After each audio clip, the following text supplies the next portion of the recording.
On February 19th, 2025, Fox News reporter Shaul Turner in Denver, Colorado, did a story on a Navy veteran who was denied getting on board his flight because of his service dogs. Yep, you heard that right. Service dogs. He has 2 of them. He's a lawyer who helps other disabled vets in his legal practice. Stinnett is dealing with some tough issues from his time in service, one of which is PTSD.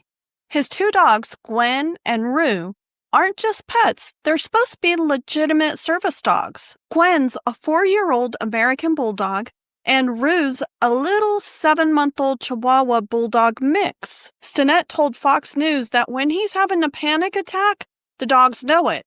He says they're also there for him physically because he has trouble with stairs and slopes, and they help him with that too. Before I continue, you need to know that using a service dog for stairs and slopes makes it a brace and mobility service dog, and there's certain criteria these dogs need to meet physically in addition to normal service dog standards for the health and safety of the dog itself. These standards are not required by law, but recommended by service dog experts and trainers. Brace and mobility service dogs should be at least 2 years of age, which would disqualify the 7-month-old Chihuahua mix for that purpose. They should also weigh over 100 pounds for mobility work for a large man. Honestly, from my perspective, after seeing pictures of the older, larger dog, I'm not sure that it meets any of these criteria. Anyhow, Stinnett says that he flies with them all the time, no problem.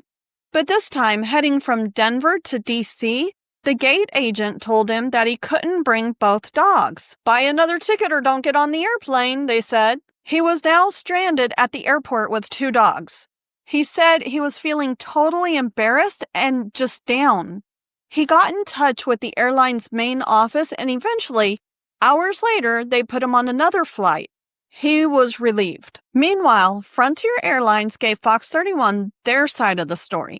They said their policy is that you can bring 2 service dogs, but one has to be small enough to sit on your lap like a 2-year-old kid. The other one has to stay on the floor, but not in the way of other people in case of an emergency. The gate agent in Denver didn't think his dogs fit those rules, so they wanted him to buy another seat. The airline is looking into why the decisions were different on his other flights, though. Stinnett was worried about his dogs being stuck in the airport, so he was really happy to get them home safe. Now here's the thing. Legally, you can bring 2 service dogs, but airlines can still require paperwork. In the past, emotional support animals were allowed to fly free and be any type of animal, but that's not the case anymore. ESAs are charged the same fee as any other pet that's traveling. So, traveling with service dogs is governed by the FAA, and I've done 2 videos on the rules and regulations for that. Check these out to get the whole story.